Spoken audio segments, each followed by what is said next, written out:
नबी नबी मेरा नबी, नबी नबी मेरा नबी, नबी नबी मेरा। বন্ধু কেন ভালোবাসবো, কেন ভালোবাসবো? তুমি ভালোবাসতে চাও না, যাও রিয়াজুল জান্নাতে যাইয়া দেখো আমার নবী পাক সাল্লাল্লাহু আলাইহি সাল্লাম যখন মসজিদ নববীটা কাঁচা খেজুর পাতার মসজিদ ছিল বাবা, যখন সাহাবায়ে কেরাম রিদওয়ানুল্লাহি তাআলা আলাইহিম আজমাইন গণ এনারা চিন্তা ভাবনা করলেন এবার মসজিদটা একটু পাকা করতে হবে, সুন্দর করতে হবে। এই সুন্দরের আলোচনা যখন চলছে আব্বাজি আমার তখন কান্নার আওয়াজ ভেসে ভেসে আসতেছে। আমার নবী পাক বলেন, কে কাঁদে গো, কে কাঁদে গো? কান্নার আওয়াজ বাচ্চার ন্যায় আসে। হযরতে আবু বকর রাদিয়াল্লাহু তাআলা নু টুক টুক টুক টুক করে এসে দেখেন অন্য কেউ কাঁদে না, খেজুরের একটা ডাল কান্না করতেছে। কেন কান্না করে? কান্না করে কিছুই বলে না, কান্না বন্ধ হয় না। এসে হাত দিচ্ছেন, কান্না বন্ধ হয় না। একটাই কথা, আবু বকর প্রেম বেদনায় আমায় কাঁদিয়েছে। হযরত আবু বকর রাদিয়াল্লাহু তাআলা নু আমার নবী পাকের কাছে দাঁড়িয়ে হাজির হয়ে যান, ইয়া রাসূলুল্লাহ, ইয়া হাবিবাল্লাহ। ওই খেজুরের কাঠ কাঁদতেছে, কোন মানুষ কাঁদেনি। হে বাবাজি, একটা কাঠ কান্না করতেছে। কেন কান্না করতেছে? এ যুবক আর যুবকেরা, আজ আপনারা ব্রেনের ভিতরে রাখুন, না জানি কার জীবনের শেষ জলসা হচ্ছে, কেউ বলতে পারি না রে বাবা। আগামীতে হয়তো আর দেখা সাক্ষাৎ হবে না রে বন্ধু, তবে আমি আপনাদেরকে একটাই মেসেজ দিয়ে যাই, আমার নবীকে যদি প্রেম করতে পারো এহ জগতে লাভ হবে, পর জগতেও তুমি জান্নাতি হয়ে যাবে। হযরত আবু বকর রাদিয়াল্লাহু তাআলা আমার নবী পাকের কাছে এসে খবর দিলেন, হুজুর হুজুর। কি হয়েছে আবু বকর? কে কাঁদে? ফেদাকা বি উম্মিহি, হুজুর আমার আব্বা মা আপনার কদমে কুরবান হয়ে যাক হুজুর।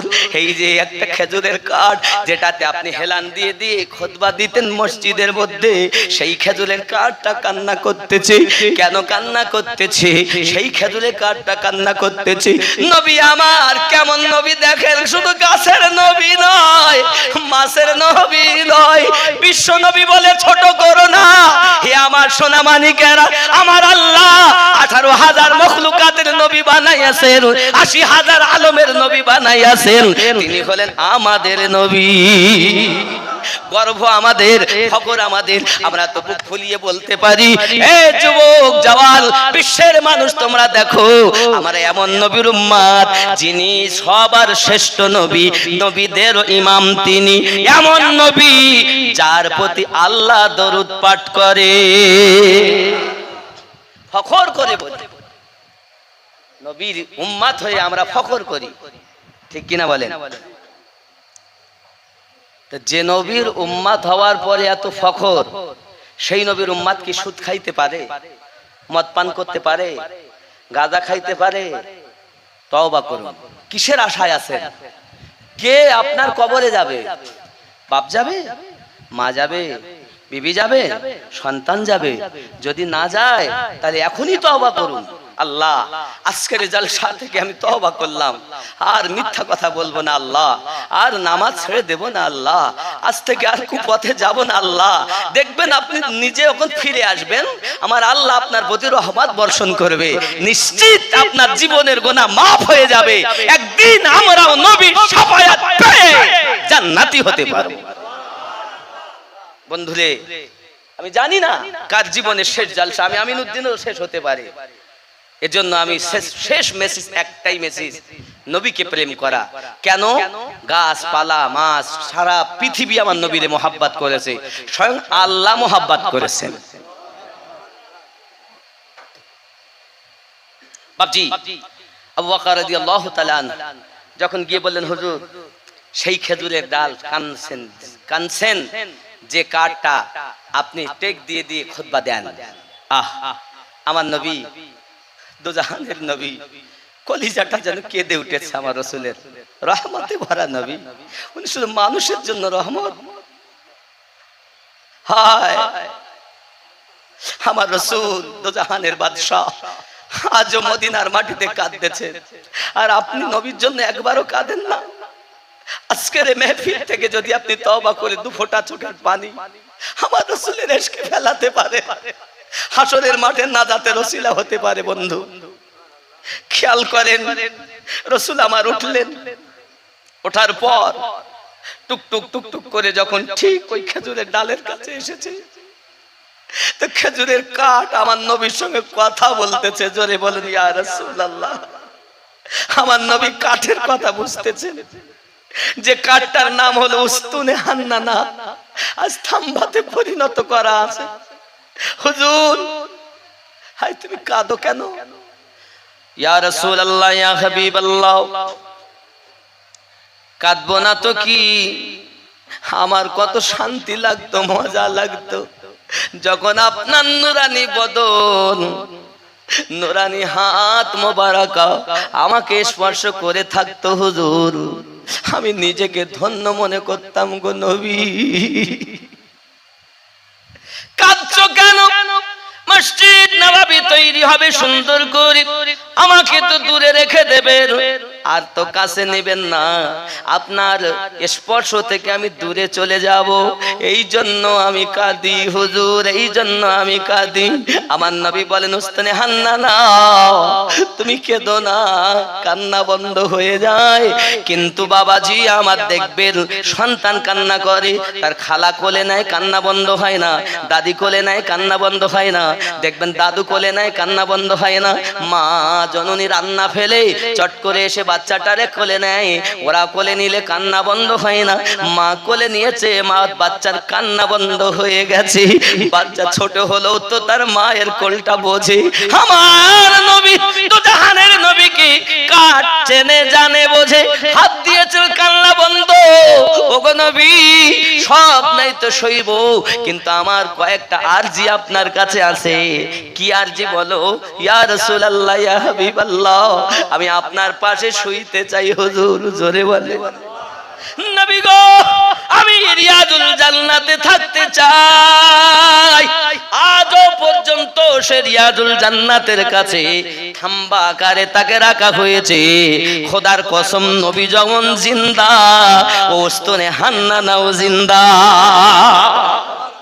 যুবক, আর হাজী সাহেবদের কাছে শোনেন, তারা চোখে দেখে এসেছে, স্পর্শ করেছে, যেটা রিয়াজুল জান্নাতে ঢুকলে বাড়ানোর পথে একদম পুরো থাম্বা করে দেওয়া আছে, ওর ভিতরেই সেই খেজুরের কাঠটাকে বন্দি করা আছে, সেও জীবিত হয়ে আছে। আজও আমার নবীর প্রেমে উস্তানে হান্নানা কাঁদছেন, যেমন মায়াতে কাঁদছেন, তেমন ফখর করে বলছেন, আয় দেশ বিদেশ থেকে, চীন, জাপান, জার্মান, তুর্কিস্তান, পাকিস্তান, বাংলাদেশ, ভারত, বিভিন্ন দেশ থেকে আনেওয়ালা নবীর আশিক, আমিও তোমাদের মতো আশিক, তবে আমি ধন্য হয়েছি নবীর পরশে, তোমরাও ধন্য হয়ে যাও আমার নবীর পরশে। জোরে বলেন না সুবহানাল্লাহ।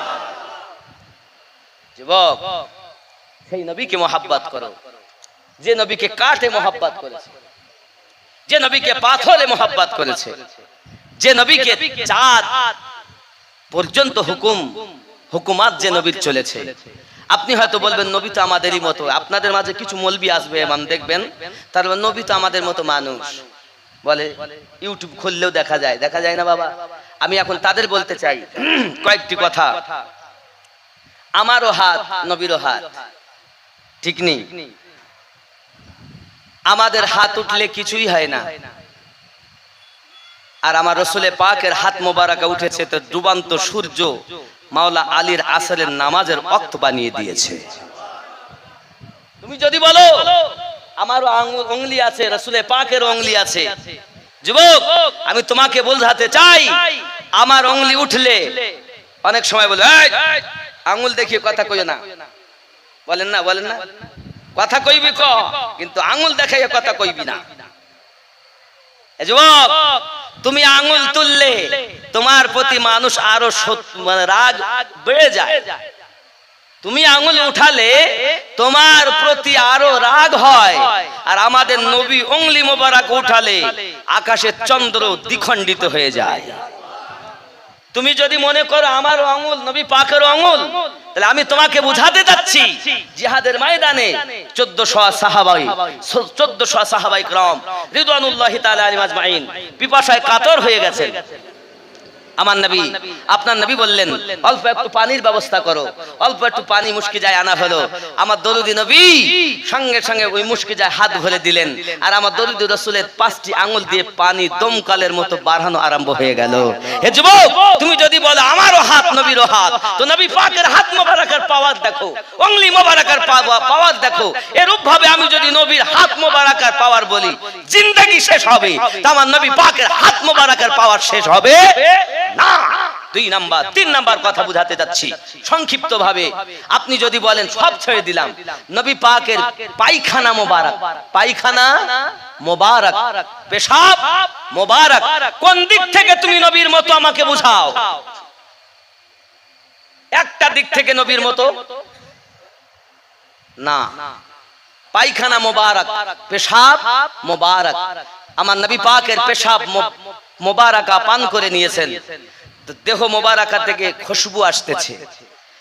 রাসূল পাক সাল্লাল্লাহু আলাইহি ওয়াসাল্লাম বললেন, কি গো তুমি কি করেছো? হুজুর পানি মনে করে এত সুন্দর সেন্ট লাগছিল, পান করে লিয়েছি। আমার নবী বলেন, যা, তোর জিন্দেগিতে তোর বংশে যত বাচ্চা জন্ম নেবে সকলের দেহ থেকে মুশকে আম্বারার ন্যায় খুশবু আবার হবে। আমার নবী পাকে রক্ত মোবারক পান করেছে তো জান্নাতি হয়ে গেছে। পায়খানা মোবারক আমার নবী পাকের। আম্মা জান আয়েশা রাদিয়াল্লাহু তাআলা আনহা বলেন, আমার নবী যখন পায়খানা পেশাবে যেতেন, তো আমি পরক্ষণে নবী পাক ফিরে এলে যেতাম যে পায়খানা পেশাব আছে কিনা দেখি।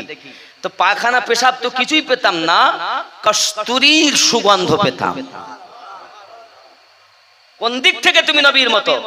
আচ্ছা থুতু, তুমি যদি থুতু ফেলো তাহলে তোমার থুতুর উপরে আর একজন থুতু ফেলতেও ঘৃণা করে।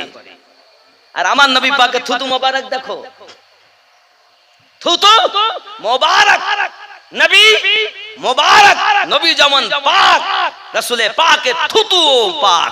জোরে বলে। তুমি নবী চিনলে না, নবী দিবস মানাতে আসছো, নবীলে চেনো আগে। যুবক, হযরত জাবির রাদিয়াল্লাহু তাআলা আনহু জিহাদের মাঠে নবী পাকের পেট আর পিঠ সমান দেখছেন। আপনি জানেন না বাবা, ওয়াজ শুনবেন আমার আহলে বায়াত টিভি, এসো জীবন গড়ি ইসলামের পথে চ্যানেল, দরবার শরীফ, মাজুরিয়া টিভি শুনবেন, এর মধ্যে আপনারা পাবেন অনেক ওয়াজগুলো আরো আছে। তো যাই হোক, আমি বুঝাতে চাচ্ছি এটাই, আমার নবীর যে কষ্ট কত। থুতু মোবারকের বরকত দেখেন, পেট আর পিঠ সমান। আহা, 1 মাস 2 মাস 3 মাস পর্যন্ত আমার নবী পাকের ঘরে কিছু জুটতো না, চুলো জ্বলতো না বাবা। হায় হায় হায় হায়, দয়াল কি কষ্ট আপনার জীবনে। 3 মাস পর্যন্ত চুলো জ্বলেনি। একটু খাবার যদি জোগাড় করে কোনো মতে রান্না করেছে, তো ইহুদি কাফেরেরা এসে সেই খাবারের পাত্রে বকরির লিদ গুলো ফেলে দিয়েছে, খাবারগুলো যেন নষ্ট হয়ে যায়। আমার দরুদি নবী হাত তুলে আল্লাহর কাছে দোয়া চেয়েছেন, আল্লাহ আমার উম্মতকে আমি নবী চেনার ক্ষমতা দান করো। আমার নবী ঘরের ভিতরে আছেন, দরজার সম্মুখে হাজী সাহেব যে ঘরটা আপনারা দেখে এসেছেন চোখে, আমি নদীর চোখেও দেখেছি, কিতাবে পড়েছি। আমার নবী যখন ঘরের ভিতরে থাকতেন, তো রাতের বেলা দুশমনের দল পচা নাড়ি ভুড়ি গুলো এনে দরজার বাইরে ফেলে রেখে যেত, যাতে বাড়ির লোক যেন অস্থির হয়ে জায়গা ছেড়ে চলে যায়। আমার দয়াল, আমার দয়াল ঘর থেকে যখন বাইরে এসেছেন, পচা নাড়ি ভুড়ি গুলো নিজ হাত দিয়ে পরিষ্কার করে আল্লাহর দরবারে হাত তুলে বলছেন, আল্লাহ তুমি আমার উম্মতকে ক্ষমা করে দাও। তুমি কোন দিক থেকে নবীর মতো দাবি করতে চাইছো? যুবক রে, আরো একটি কথা বলি, আমার রাসূল বর্ণনা করতেছেন। আমি একদিন খানায় খাবার কাছে গেছি, আর আবু জাহেল দাঁড়িয়ে আছে। আবু জাহেল তা আমারে দেখিয়ে আমার জামার কলার খানা ধরে খানায় কাবার দেওয়ালে আমাকে খালি ঠুকেই যাচ্ছে। আমি নবী পাকের মাথা মোবারকা থেকে রক্ত মোবারকা ঝরতে শুরু হয়ে গেছে। আমি নবী তাও বদদুয়া করিনি, সোজা ওখান থেকে বার হয়ে বাড়ির ভিতরে গিয়েছি। আমার বিবি খাদিজাতুল কুবরা রাদিয়াল্লাহু তাআলার কাছে এমন কোন অবশিষ্ট কাপড় নাই যে আমার মাথাটা বেঁধে দেবে। হযরতে খাদিজাতুল কুবরা সালামুল্লাহি আলাইহা তিনি তার ওড়নাখানা ছিঁড়ে আমার নবী পাকের মাথায় ব্যান্ডেজ করে দিয়েছেন। জোরে বলুন না ইয়া রাসূলুল্লাহ। হে যুবক, আমি নবীর মোহাব্বতের কথা আপনাদেরকে জানাচ্ছি, কত দয়াল নবী আমার, সে কথা আপনাদেরকে বুঝাতে চাচ্ছি। যুবক, আমার দরদি নবী চুপচাপ করে বসে আছেন। আমির হামজা রাদিয়াল্লাহু তাআলা তখনও কলেমা পড়েন নাই। তিনি এসেছেন যখন ওনার স্ত্রী বলছেন, ওগো হামজা, তোমার জন্য তোমার ভাতিজাকে আজকে আঘাত করেছে, দেখো পুরো মাথাটাকে ফাটিয়ে দিয়েছে আবু জাহেল।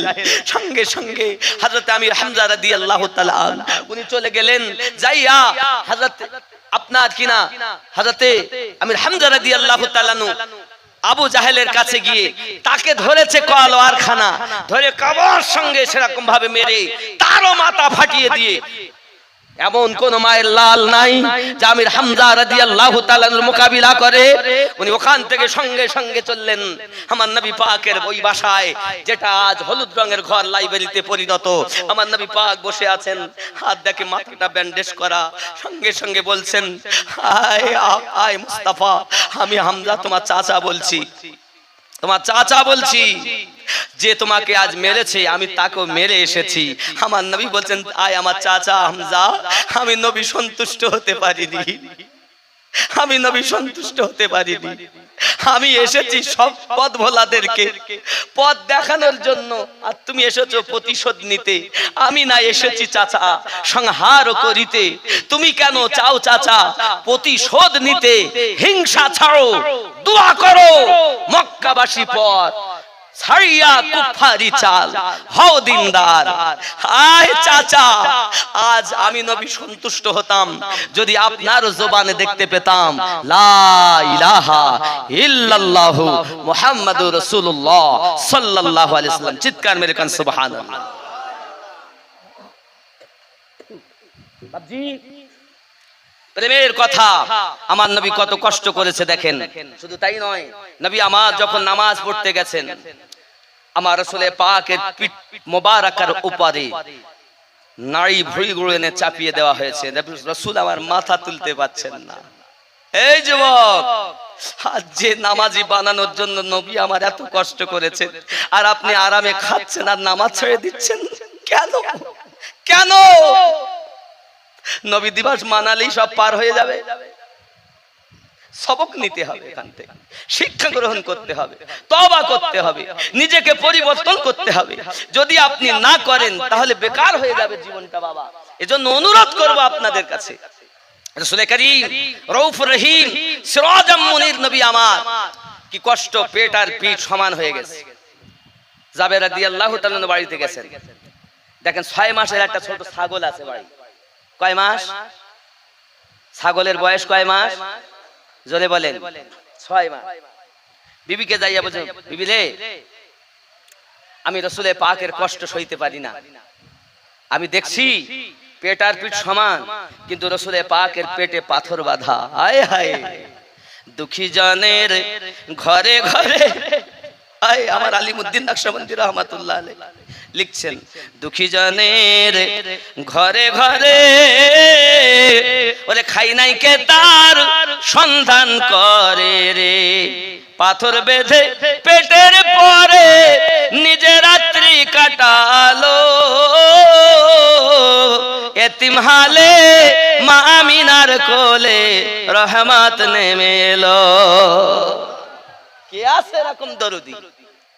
বলো, জগতে আমার নবীর তুলনা মিলবে না, জোড়া মিলবে না। মা তোমায় ভুলে যাবে, বাপ তোমায় ভুলে যাবে, বিবি তোমায় ভুলে যাবে, কিন্তু একজন আছে যে আমাদেরকে ভোলেন না, তিনি আমাদের দয়াল নবী। জোরে বলেন না সুবহানাল্লাহ। হে বন্ধু আমার, যে নবী পাক কষ্ট দেখেন।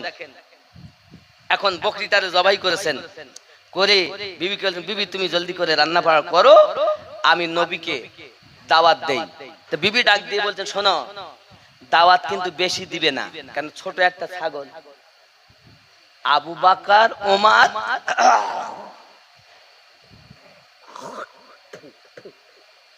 শরীরটা ভালো নাই বাবা, প্রায় মাসখানেক মতো। আল্লাহ চালাচ্ছেন তাই চলছি। আমার কথা রাগ করছেন? রাগ করছেন? আজ থেকে তওবা করবেন তো? বলুন না ইনশাআল্লাহ। নামাজি হবেন তো বাবা? আমার নবীকে প্রেম করবেন তো? একটু দরুদ আল্লাহুম্মা।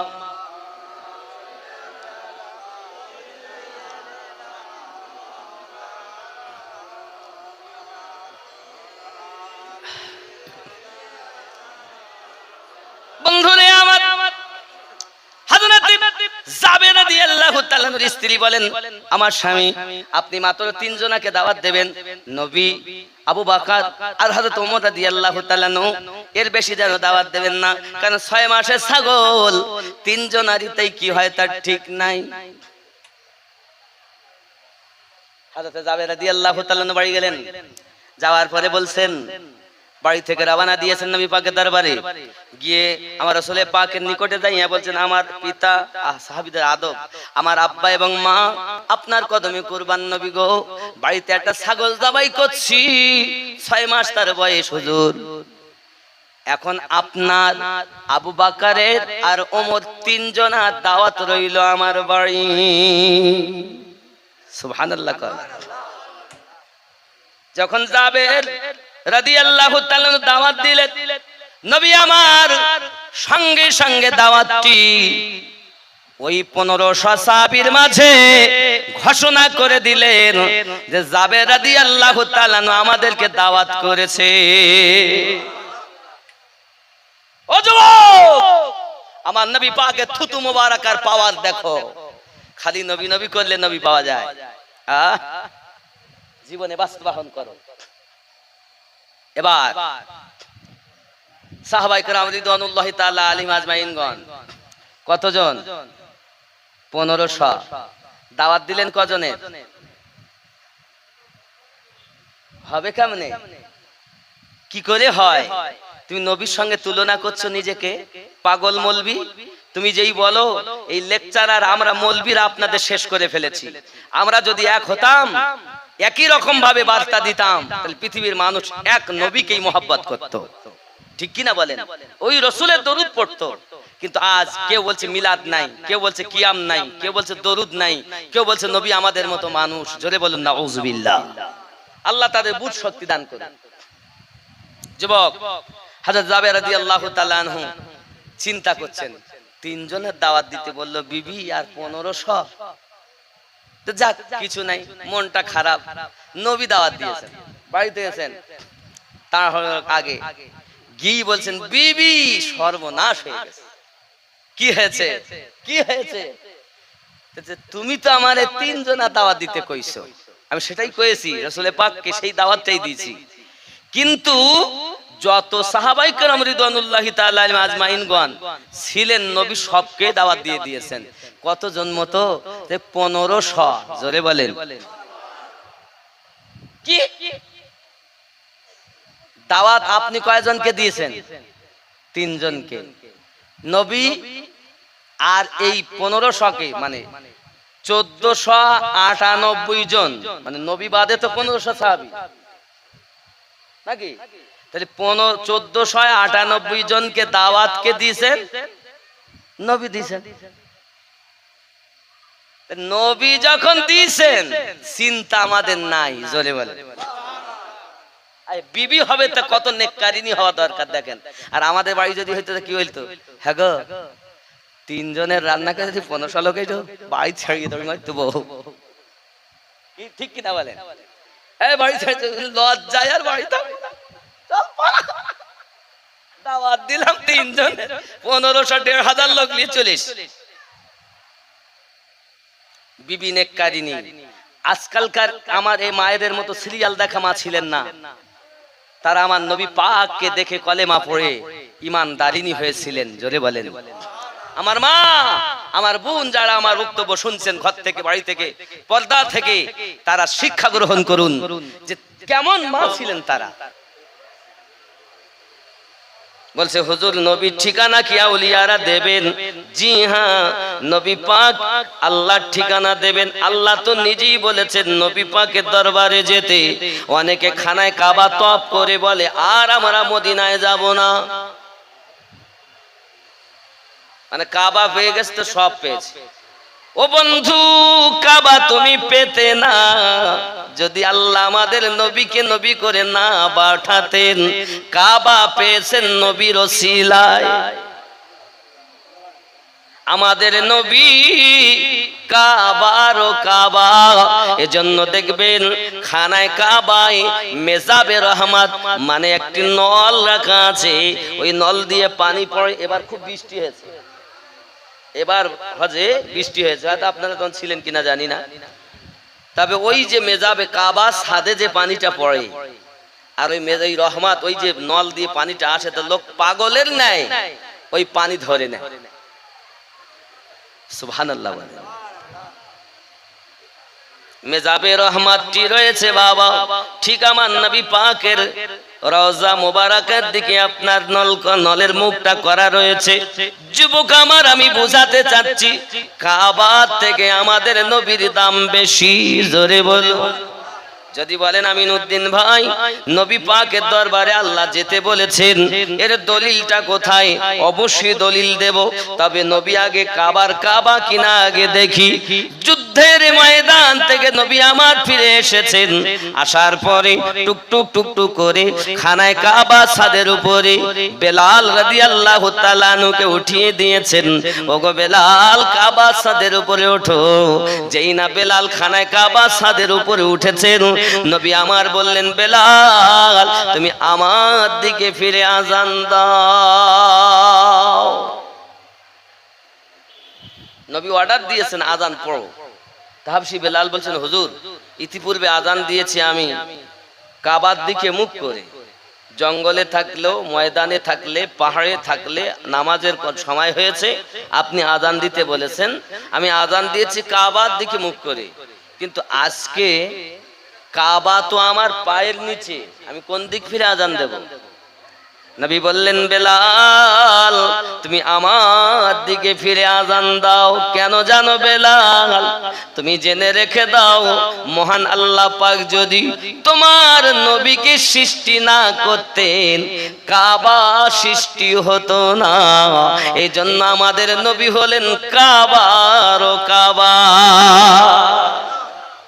সোনা মানিকেরা আমার, বড় মহাব্বতি কথা বলতে হয়।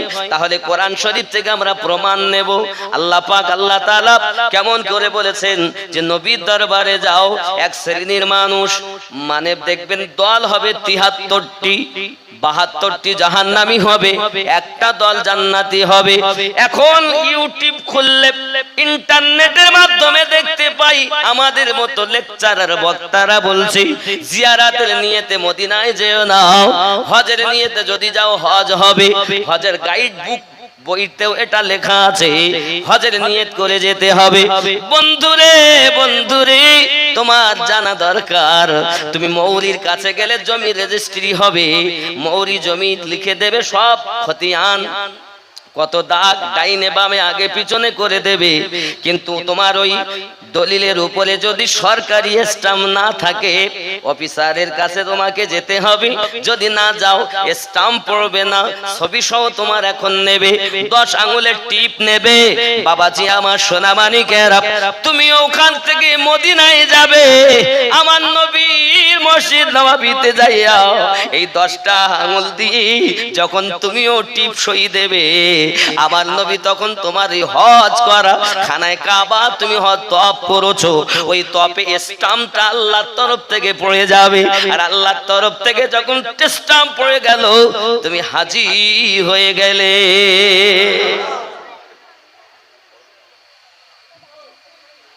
কিন্তু এক শ্রেণীর লোক মদিনায় তো যেতেই চায় না। কিন্তু বাবাজি আমার, হাজী সাহেবদের কাছে শুনে দেখুন, মদিনায় যখন যায় চোখের পানি রাখতে পারে না, রওজা দেখেন আর কাঁদে। বাবাজি সব থেকে বড় দুঃখ হয় তখন যখন হাজীদের কানে আওয়াজ আসে আলবেদা, কালকে তোমাদের বিদায় নিতে হবে। বাবাজি আমার ফজরের নামাজ পড়তে যায়, বাজে ওয়াক্তে মানুষ পৌঁছে গেল, 40 ওয়াক্তের নামাজ পড়তে হবে। কেউ বা 8 দিন থাকে, কেউ বা 9 দিন থাকে, 10 দিন থাকে, 12 দিনও থাকে, 14 দিনও থাকে, কমপক্ষে 8 দিন মদিনায় থাকতেই হবে। 40 ওয়াক্তের নামাজ পড়তে হবে। হে আল্লাহর বান্দা বান্দি, বারবার চলে যাও, 10টা আঙ্গুল দিয়ে আল্লাহর কাছে খানায় কাবার দিকে মুখ করে আমার নবী পাকের রওজাটাকে সামনে করি তোমরা সেজদা দাও। তুমি 10 আঙ্গুলের ছাপ দাও, আমার নবী তোমার প্রতি খুশি হয়ে যাবে আর স্টাম্প পড়ে যাবে, তুমি নিষ্পাপ হয়ে যাবে। হাজী সাহেবদের কাছে শুনে দেখুন, একটা তওয়াফ হয়ে গেল, মানে 7 চক্কর, একটা উমরা করা হয়েছে, 7 চক্কর দিয়েছেন কাবা। তারপর মাকামে ইব্রাহিমের দিকে মুখ করে খানায় কাবা এবং ইব্রাহিম নবীর কদম, ইব্রাহিম নবীর কদম, যে কদমকে সামনে রেখে নামাজ পড়তে হয় 2 রাকাত, ঠিক না? 2 রাকাত নামাজ পড়ার পর জমজম পান করো, সাফা মারোয়া 7 বার সাই করো, মাথা নাড়া করো, মহিলা হলে অন্তত পক্ষে 1 ইঞ্চি পরিমাণ চুল কেটে দাও, 1 উমরা তোমার হয়ে গেল। সুবহানাল্লাহ, ঠিক বলছি না ভুল বলছি? 2 নাম্বার, যদি আপনি মনে করেন যে আমি উমরা করব, তাহলে আপনার জন্য আবার কাজ হলো মসজিদে আয়েশায় যেতে হবে। হাগো বাবা, মসজিদে আয়েশায় যাব কেন? এর রহস্যটা কি? কোন মৌলবীরা বলছে না, আপনারা গেছেন হজ করতে, তাও বলেছে যে ওই মসজিদে আয়েশায় যাব কেন? বলিন, শুনে রাখেন আজকে। আব্বাজি আমার সোনা মানিকেরা, মসজিদে আয়েশা এই কারণে যাওয়া, আমার আপনার নবীর নওয়াসা ইমাম হোসাইন যখন মদিনা ত্যাগ করে মক্কায় গেলেন, খানায় কাবা তওয়াফ করতেছেন, বাবা আমার ইহরামের ভিতরে দুশমনের দল ছুরি লুকিয়ে রেখেছে। হোসাইন যখন পাশে আসবে তাকে কতল করে দেওয়া হবে। হুজুর আপনার বুঝতে পারলেন আমার এখানেও নিরাপত্তা নাই। ইমাম হোসাইনে পাক রাদিয়াল্লাহু তাআলা আনহু ওখান থেকে কারবালার পথে রওনা দিলেন। এখন কারবালার পথে রওনা দিতে গিয়ে মসজিদে আয়েশাতে গেলেন। তখন ওই জায়গা মসজিদে আয়েশা তৈরি হয়নি, ওই জায়গাটার নাম হলো তামিম। জায়গাটার নাম কি? তামিম। বন্ধুরে, কেন ওখানে ইমাম হোসাইন অবস্থান করেছেন? আমার নবী পাকের ঘোষিত আমার হোসাইন যখন ওখানে গেছে, ওই জায়গাটাই হবে দ্বিতীয় তওয়াফ করার জন্য তোমাদের আসল স্থান। ওখানে আবার যাবে, ইহরামের নিয়ত করে 2 রাকাত নামাজ আদায় করবে। তারপরে নামাজ আদায় করার পরে মাথার ওই তোমার কাফনটা ফেলে দেবে, কাপড়টা ফেলে দেবে, আর মাথায় দেবে না। আর তুমি তাকবীর বলবে, লাব্বাইক আল্লাহুম্মা লাব্বাইক লা শারীকা লাক লাব্বাইক ইন্নাল হামদা ওয়ান নি'মাতা লাকাল মুলক লা শারীকা লাক। এই তাকবীর তুমি মুখে বলবে আর এগিয়ে যাবে, ঠিক না? হাজী সাহেব ভুল বলছি? এই তাকবীর তো করতে হয়। বন্ধুরে আমার, খানায় কাবা তওয়াফ করলেন। চলেন দেখি আমরা, বাবা খানায় কাবায় হজ হয় না। খানায় কাবায় আপনি থাকলেন, যখন 8ই জিলহজ এসে গেল, এই তোমাদের গাড়ি নাম্বার এত, গাড়ি নাম্বার এত, তোমাদের রুমের নিচে তোমরা আসবে, এত নাম্বার গাড়িতে উঠবে। কোথায় যাচ্ছ? হজ করতে যাচ্ছি। হজেরই জন্য তো তোমাদের নিয়ে যাওয়া হবে। আল্লাহ, খানায় কাবায় হজ হবে না? না, 1 লক্ষ রাকাত সওয়াব 1 রাকাতে, সেখানে হজ হবে না? না। তাহলে মক্কার পরে দামি হলো মদিনা, 1 রাকাত 50,000, ওখানেও হজ হবে না? তাহলে না, মদিনায়ও হজ হবে না, মক্কাতেও হজ হবে না। কোথায় হবে? ফাঁকা মাঠ, আরফাতের মাঠ, মুজদালিফা যেতে হবে এবার, ঠিক কি না? হাগো ফাঁকা মাঠ, ওখানে হজ, এখানে হজ হয় না কেন? আব্বাজি আমার সোনামানিকেরা বলছে কাবাতে হজ হবে না। কাবা তুমি যত প্রদক্ষিণ করবে, মানে যত ঘুরবে, চক্কর লাগাবে, তত তফ হবে, কিন্তু হজ নয়। হজ কোথায় হবে জেনে নেন বাবা। আমি এই সত্য কথাগুলো বলি বলে আমার লোক দেখতে পারেন। বন্ধুরে আমার, হজ করবো খানায় কাবায় যাব, হজ হবে বলেন না? তা হবে না। মদিনায় হজ করব, মদিনায় দামি 1 রাকাত 50,000-এর সওয়াব, এখানে 1 লক্ষ রাকাতের সওয়াব। ওখানে হজ বলেন না। হজের জন্য তোমাদেরকে এবার মিনায় নিয়ে যাব, তোমাদেরকে মুজদালিফায় নিয়ে যাব, আরফাতে নিয়ে যাব। বাবা কি হবে আরফাতে? ফাঁকা মাঠে। বলে ওইখানেতে তোমার আমার নবী সঙ্গে, তোমার আমার পিতা, আমাদের নবী তো পরে করেছেন। সর্বপ্রথম আদম ও হাওয়া দুইজন দুই দিকে যখন আপনার পাঠানো হলো, একজনাকে আপনার জেদ্দাতে আর একজনাকে শরণদ্বীপে কাঁদেন। কতদিন ধরে হজ করছে দেখবেন, ওখানে একটা মসজিদ আছে, মসজিদের নিমরা আছে না? 2 রাকাত নামাজ পড়েছেন হাজী সাহেবগণ। আরফাতের মাঠের ওখানে যে মসজিদটা আছে, মসজিদের নিমরা, ওই মসজিদে নামাজ আদায় করার পরে এবার দেখো একটা পাথর দেখতে পাচ্ছেন। হ্যাঁ, এই পাথরে ওখানেই হযরত আদম নবীর দোয়া কবুল হয়েছে। জোরে বলেন ঠিক না? ভুল বলছি না ঠিক বলছি? যাদের নিকটে যেতে পারলেন ভালো, আর লোকের চাপে যারা যেতে পারলেন না, তারা যতটুকু দেখতে পেল পেল, নাকি বলেন?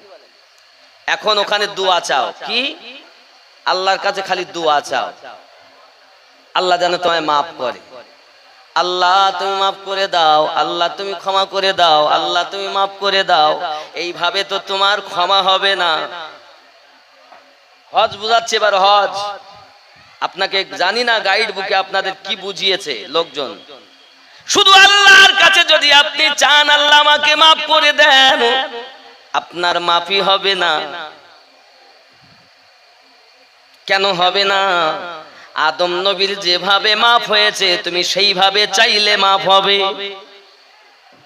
সুবহানাল্লাহ বলেন। তাহলে আমাদের হজের হাকিকত জানা দরকার। মৌলভী সাহেবরা এখন বলছেন না, হজের হাকিকত হলো এটা। খানায় কাবা থেকে আপনি এলেন, নিজের রুম থেকে বার হয়ে বাসে করে যখন আপনি আরফাতে গেলেন, আব্বাজি আমার, অনেকে হেঁটেও যায়, অনেকে বাসে যায়, কিন্তু লোকের চাপ অনেক, লক্ষ লক্ষ মানুষ। আব্বা আমার, এখন দেখা গেল ওইখানে যাই আপনি দোয়া চাচ্ছেন। আমাদের আদম নবীকে এইভাবে চেয়েছিলেন? না না না, 300 বছর, 350 বছর কেঁদেছেন, আল্লাহ আমাকে মাফ করুন, আল্লাহ আমাকে মাফ করুন, আল্লাহ আমাকে মাফ করুন। আদম নবীর মাফ হলো না, তো তোমার হবে কেমন করে? এজন্য সবার হজ হয় না, সবাই হজ করে বাড়ি আসতে পারে না। যারা বোঝে তারাই হজ করে আসে। বন্ধুরে আমার, এবার হজের হাকিকত বলছি শুনুন। আল্লাহর নবী আদম আলাইহিস সালাম যখন আপনার আরফাতের ময়দানে যে জায়গাতে হাওয়ার সঙ্গে দেখা হয়, কিভাবে দেখা হয়? উনি দোয়া চাইলেন, আল্লাহ আগে ফেরেশতা পাঠিয়ে দিলেন জিবরাইল, আদম আমার আদম ভুলে গেছে দোয়া করা, যাও তাকে শিখিয়ে দাও। কি শিখিয়ে দেবে? আল্লাহুম্মা গফিরলি ওয়া আলিয়াও ওয়া ফাতিমাও ওয়া হাসানাও ওয়া হুসাইন ওয়াসিলাতে, আল্লাহ আমি আদমকে মাফ করে দাও। আল্লাহর নবী আদম আমাদের নবীর ওসিলা নিলেন, আলীর ওসিলা নিলেন, হাসান হোসেনের ওসিলা নিলেন, ফাতেমার ওসিলা নিলেন। তারপরে তার দোয়া কবুল হলো। আপনি যদি আপনার বাপের ওই অনুসরণ করে দোয়া চেয়ে থাকেন, তাহলে আপনি নিষ্পাপ হয়ে গেলেন, আপনার দোয়া কবুল হয়ে গেল। আর যদি আপনি আহলে পাককে বাদ দিলেন, আলীকে বাদ দিলেন, ফাতেমাকে বাদ দিলেন, হাসান হোসেনকে বাদ দিলেন, আল্লাহ আমায় মাফ করো, আল্লাহ আমায় মাফ করো, আপনি সন্ধ্যা হলো চলে গেলেন। কি হলো? বলে আসর আপনি বেরিয়ে পড়ে দেন, যোহর আর আসর একসঙ্গে পড়ো, আর রাস্তায় চলে যাও। যেতে যেতে মাগরিবের টাইম হলো, নামাজ পড়া যাবে না, ঠিক না? জানি না হাজী সাহেবগণ কিভাবে দোয়া চেয়েছেন, তবে এটা যারা গাইড বুক করে বা শোনে, আমি তাদের বোঝাতে চাচ্ছি, আল্লাহ যদি আপনাকে হজে নিয়ে যায় তো আপনি আপনার বাপের অনুসরণ করে চলবেন। কারণ আমরা আদমের সন্তান, আদমের দোয়া যেভাবে কবুল হয়েছে, আদম নিষ্পাপ হলেন, হাব্বা আর আদম ওই আরফাতের ময়দানে ওই পাথরের কাছে মিলন হয়ে গেল। জোরে বলেন। এরপর যেতে হবে। চলো, বলছে হুজুর মাগরিবের নামাজ পড়া যাবে না? আমাদের মৌলবীরা হজ করে বলছি এক ওয়াক্ত নামাজ পড়লে না যদি পড়ো 80 হব্বা দোজখ, আর ওখানে নামাজ কাজা করাই ফরজ। কি না পড়লে দোজখ? তো এমন তো জায়গা আছে যেখানে পড়লে দোজখ।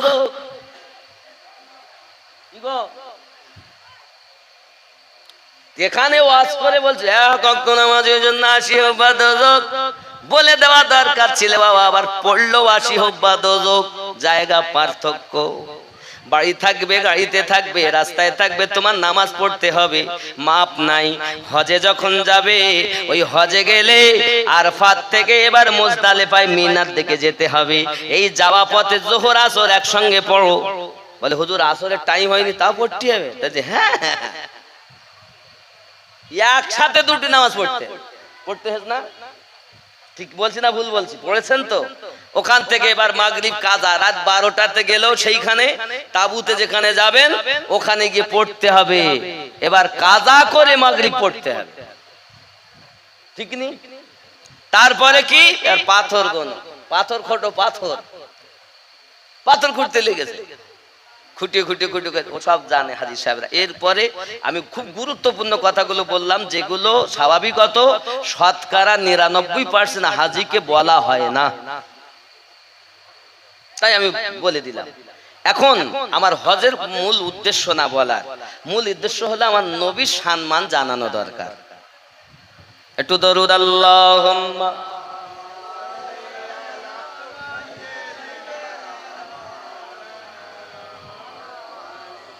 बस बस बस।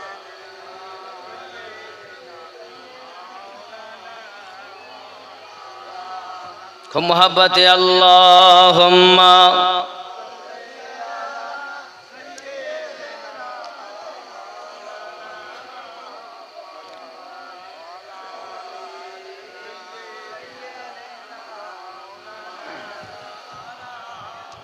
আব্বাজি আমার সোনা মানিকেরা, এখন যদি কেউ বলে আমি মদিনায় যাব না, চলেন আমার আল্লাহ পাক ওয়াজ করে বলতেছেন কোরআন মাজিদ সূরা নিসা আয়াত নাম্বার 64, মহান আল্লাহ পাক জানিয়ে দিচ্ছেন বিসমিল্লাহির রহমানির রহিম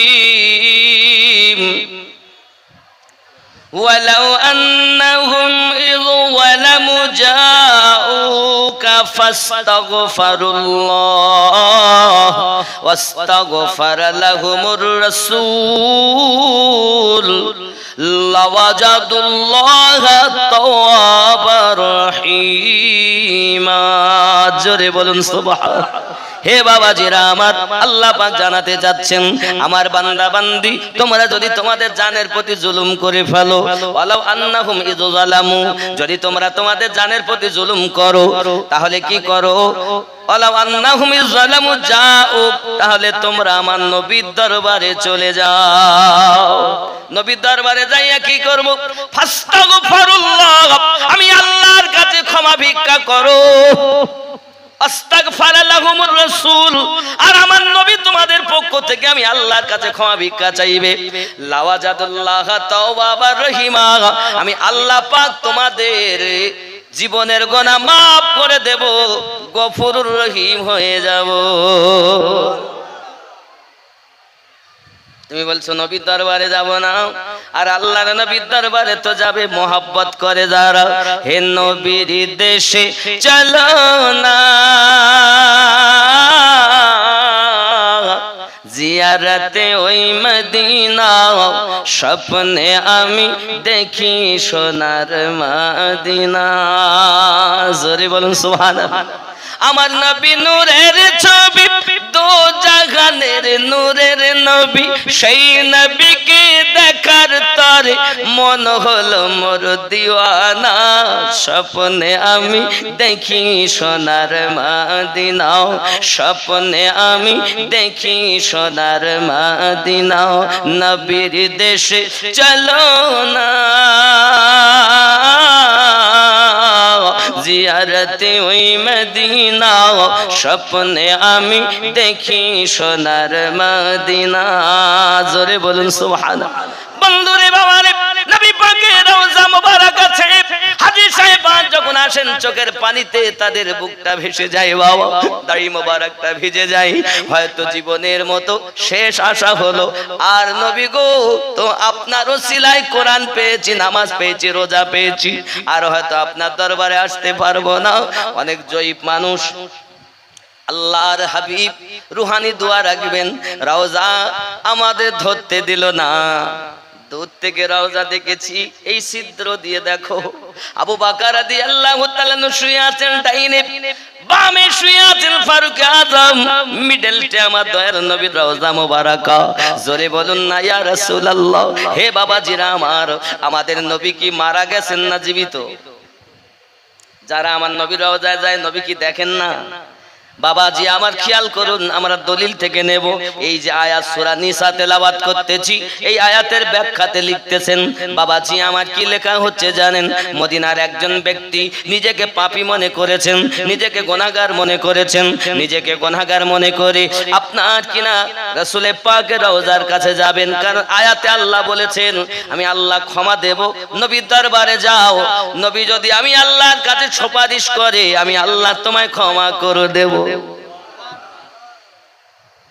নিজেকে অপরাধী মনে করে এবার চললেন মদিনায় মদিনায় যখন পৌঁছিয়েছেন আল্লাহর হাবিবের সাহাবায়ে কেরাম রিদওয়ানুল্লাহি তাআলা আলাইহিম আজমাইন জিজ্ঞাসা করেন যাকে দেখি ওগো আল্লাহর হাবিব কোথায় আছেন ডুকরে কেঁদে উঠেছেন কে গো তুমি এতদিন পরে নবীর খোঁজ লিত চোখে তুমি ডাক দিয়া কয় কেন গো চোখে পানি কেন নবীর কথা জিজ্ঞাসা করি আর কাঁদো কেন আল্লাহর হাবিবের সাহাবায়ে কেরাম কান্না শুরু করেছে ভাই রে কয়েকদিন হলো আমাদেরকে ইয়াতীম বানাইয়া তো জাহানের নবী মাজারে শুয়ে আছেন আজ আপনি চাইছেন যে নবী পাকের সন্ধান নিতে বাবা আমার সঙ্গে সঙ্গে কান্নার কারণটা যখন বলেছেন ওই ব্যক্তি বলছেন ভাই রে আমার মনে বড় আশা ছিল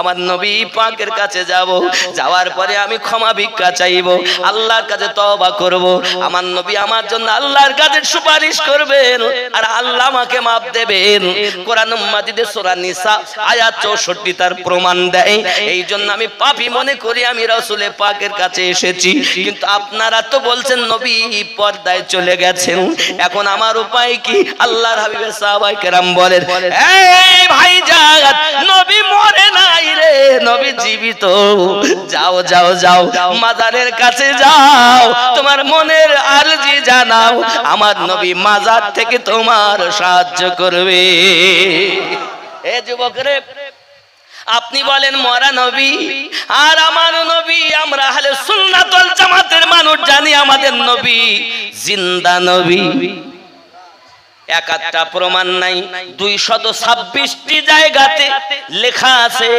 ইতিপূর্বে পুরাতন ওয়াজ আমার শুনবেন আমি বলেছি সেখানে 226 জায়গাতে লেখা আমার নবী মাজারে জীবিত জীবিত জীবিত আমরা জীবিত নবীর কলেমা পড়ি মরা নবী নয় আমাদের বিশ্বাস আমাদের যে আজ দক্ষিণ কোয়াপাড়ার মাটিতে আমরা নবী নবী করি আমার নবী আমাদের ডাক শুনতেছে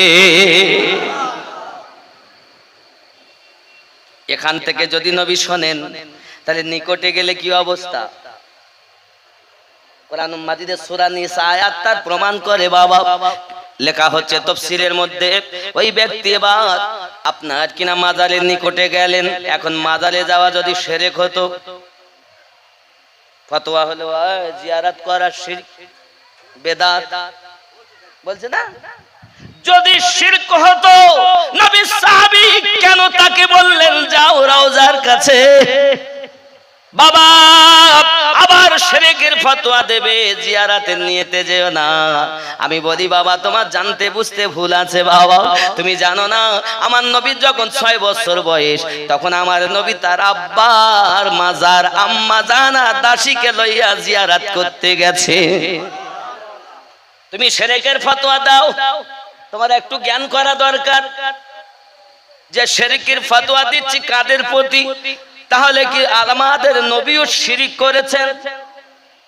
6 বছর বয়সে তো এখনো এলান নবুয়ত এলান হয়নি। 6 বছরে আমার নবী যাচ্ছেন আব্বার রওজা জিয়ারত করতে। ফিরে আসার পথে দরুদি নবী,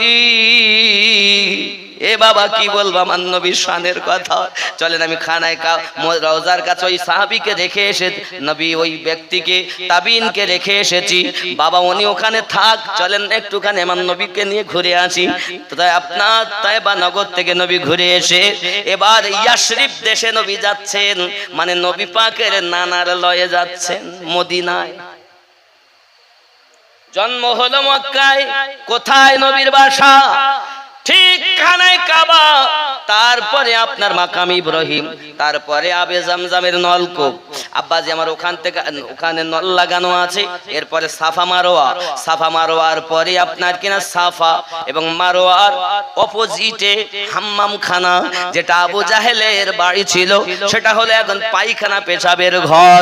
হাজী সাহেবদের কাছে শুনে দেখেন হাগিলেও নাকি পাওয়া যায়। সুবহানাল্লাহ।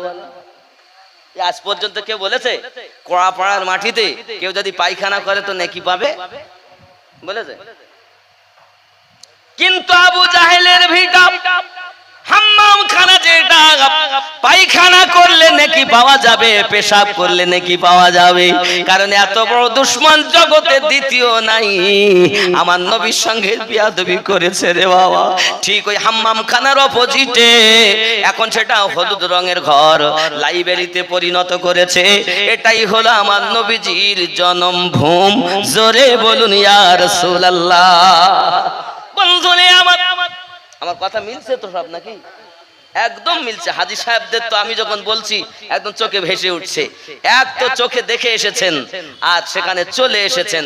আমার কথার সঙ্গে হাজী সাহেবরা বুঝতে পারছেন যে বাস্তব, আমি কি মিথ্যা বলছি? বন্ধুরে আমার এটাই এখন লাইব্রেরিতে পরিণত আমার নবী পাকের রওজা মোবারকা। এখন আসুন নবী পাক মদিনা মুনাওয়ারায় সর্বপ্রথম আসেন 6 বছর আপনার কিনা বয়সে আম্মা জানের সঙ্গে। হে বন্ধুরে আমার মদিনায় যখন পৌঁছালেন নবী আম্মা জানের সঙ্গে, মদিনায় আগে থেকে খবর পৌঁছে যায়। এই মদিনায় যাওয়ার পথে অনেক ঘটনা ঘটে রে বাবা। মদিনায় যাওয়ার পথে ঘটনা ঘটে, খাজা আব্দুল মুত্তালিব বৌমাকে বিদায় দিতে গিয়ে কেঁদেই ফেলেছিলেন বাবা। আজকের যুগে কোড়াপাড়ার মাটিতে শ্বশুর শাশুড়িকে ভাত দিতে চায় না বৌমারা। আমি আমার মায়েদেরকে একটুখানি উপমা দিয়ে যাই, বুঝিয়ে যাই, মা তোমরা আজকে ওয়াজ নসিহত শুনতেছো, শুনে নাও। আমার নবী দিবস যখন নবীজির নবী দিবস পালন করতেছো, আমার নবী পাকের আম্মা জানের একটু জীবনীটা দেখো। আমার নবী পাকের আম্মা ছেলের কান্না সহ্য হয় না, আব্বাকে খেতে দিয়েছেন আর বলতেছেন, ওগো আমার শ্বশুর আব্বাজি, আমার মনে বড় আশা ছেলেকে নিয়ে একটু আমার বাপের লয় ইয়াসরিব দেশ, এখনো মদিনা হয়নি, দেশটার নাম হলো ইয়াসরিবে যাব। আপনি যদি ইজাজত দেন তাহলে যাই, আর আপনি যদি না দেন তাহলে যাব না। হযরত আব্দুল মুত্তালিব খাবার খেতে খেতে চোখ দিয়ে টপ টপ করে পানি ঝরতে আরম্ভ করেছে। আব্বুজি আপনি যদি না যেতে দিতে চান আমি না যাব না, তবে কিসের জন্য আপনি কাঁদতেছেন একবার কি খুলে বলবেন? খাজা আব্দুল মুত্তালিব বলছেন, বৌমা আমার এই বংশের ভিতরে যে গুরুত্বপূর্ণ যাকে পাঠিয়েছি ফিরে আর আমার কাছে আসেনি। এই বৌমা, এই বংশের ভিতরে অনেকেই ছিল খুব গৌরবমণ্ডিত, খুব নামশালী প্রভাবশালী। তবে শুনে রেখে দাও, একজনের নাম ছিল হযরতে হাসিম। সেও গিয়েছে ব্যবসা করতে, আর সামদেশ থেকে ফিরে আসেনি। 2 নম্বরে ছিল হযরতে আব্দুল্লাহ, সেও গেল তাও ফিরে এলো না। আব্দুল্লাহর পরে তুমি আমার আদরের বৌমা, তুমি যেই যাওয়ার কথা বলেছো, আর আমার ওই হাসিমের কথা মনে পড়ে যায়, আব্দুল্লাহর কথা মনে পড়ে যায় রে বৌমা। আমার মনটা চায় না তোমাকে যেতে দিতে। শ্বশুর আব্বা দেখেন, দাদু ভাই এদিকে বারবার বলেন, দাদুজি আমি আমার আব্বাকে দেখবো। জোরে বলেন সুবহানাল্লাহ। একদিকে দাদু ভাই দুজাহানের নবী, আর একদিকে বৌমা। এখন ছেলে হারিয়েছেন, বৌমা যদি হারিয়ে যায় তাহলে তো বড় মুশকিল। হযরত আব্দুল মুত্তালিব বলেন, আমি কাকে নিয়ে বাঁচবো দুনিয়ায়? যুবক রে, তারপরও ধৈর্য ধরে বৌমাকে বললেন, বৌমা গো তুমি যাও, আমার কোনো আপত্তি নাই বাবা। সোনামানি মনের ভিতরে দুঃখ চেপে রেখে বৌমাকে গুছিয়ে নিতে বললেন। দাসী উম্মে আয়মান একটি ঘোড়ার উপর, উটের উপরে, আর একটি উটের উপরে হযরত আমেনা আর আমাদের দয়ার নবী চেপেছেন। নবী কোলে, আমেনা উটের উপরে। আর যেই কিনা আপনার উট ছাড়তে যাবেন, হঠাৎ করে আব্দুল মুত্তালিব মাথা চক্কর খেয়ে জমিনে পড়ে গিয়েছে। হযরত আমিনা উপর থেকে নিচে নেমে শ্বশুর আব্বার মাথাটা জাঙের উপরে দিয়ে দাড়ি মোবারক গুলো আপনার বুলিয়ে দেয়, আর মাথায় পানি দিয়ে হুঁশ যখন ফিরে গেল, হুঁশ ফেরার পরে আপনার কিনা বলছে, আব্বুজি আমি যাব না, আর যাব না। বৌমা গো কি জানি আমার কি হয়ে গেল, হাসিমের কথা মনে পড়ে যায়, আব্দুল্লাহর কথা মনে পড়ে যায়। বৌমা গো তোমাকে বিদায় দিতে জানো আমার কলিজাটা ফেটে যায় রে বৌমা। তবে আমি আমার দাদু ভাইয়ের কান্না সইতে পারি না।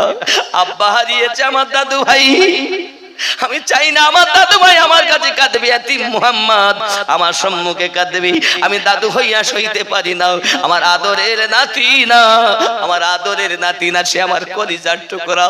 ওগো বৌমা যাও যাও যাও, লইয়া তুমি যাও।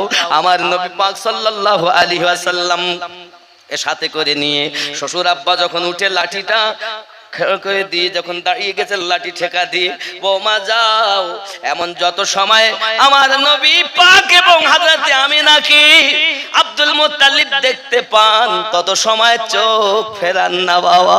বাবারে এমন কোন বৌমা আছে নাকি শ্বশুর শাশুড়ি খেদমত করবে? শ্বশুর বাড়ি গেলে বৌমা, শ্বশুর কাঁদে, শাশুড়ি কাঁদে, কাঁদে না বাবা, কাঁদে না। আরো তো বলে কি বেঁচে গেছি, পয়জান দূরে চলেছে। কি বৌমা এখন বৌমার মতো হয়ে আছে।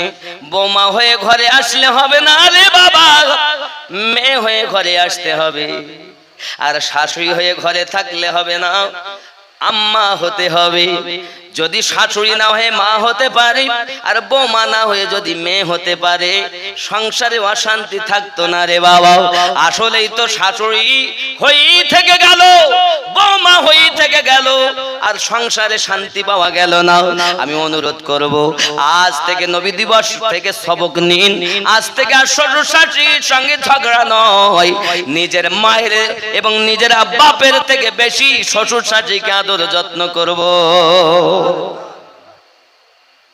এটা নিয়ত করেন, তাহলে জলসা দিয়ে নবী দিবস করে লাভ আছে।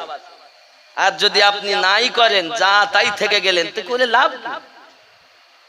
শিক্ষা নেন আম্মা জান আমিনা থেকে, হযরত আমিনা রাদিয়াল্লাহু তাআলা না জান। এখন মদিনার মানুষ সবাই অপেক্ষায় রত, মুস্তাফা আসছেন, মুস্তাফা আসছেন। বাবাজি আমার সবাই রাস্তায় দাঁড়িয়ে আছেন। কেউ আপনার কিনা দেখেন, ওই দেখো, ওই দেখো, ওই তো যেন সূর্য উদিত হয়েছে বাবা। পাহাড়ি অঞ্চল, পাহাড়ি অঞ্চল। আমি যখন মক্কা মদিনায় গেছি, চোখে ভরা পানি, বুক ভরা বেদনা নিয়ে কেঁদেছি। আল্লাহ, সব দিকে পাহাড় আর পাহাড়। এইখানে আমার দয়ার নবী কত কষ্ট করে ইসলামের আলো জ্বালিয়েছেন, যে আজ তামাম পৃথিবীর মাটিতে ইসলামের ডাঙ্কা বাজতেছে।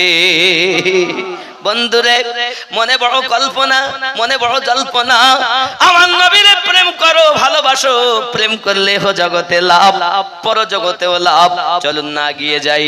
এমন সময় আমেনা রাদিয়াল্লাহু তাআলা আনহা, সবাই বলছে ওই তো আমেনা আসছে, ওই তো মনে হয় ওই যে চন্দ্রের মতো ফুটফুট করছে, এটাই মনে হয় মুহাম্মদ হবে, ওটাই মনে হয় মুহাম্মদ হবে। জোরে বলুন সুবহানাল্লাহ।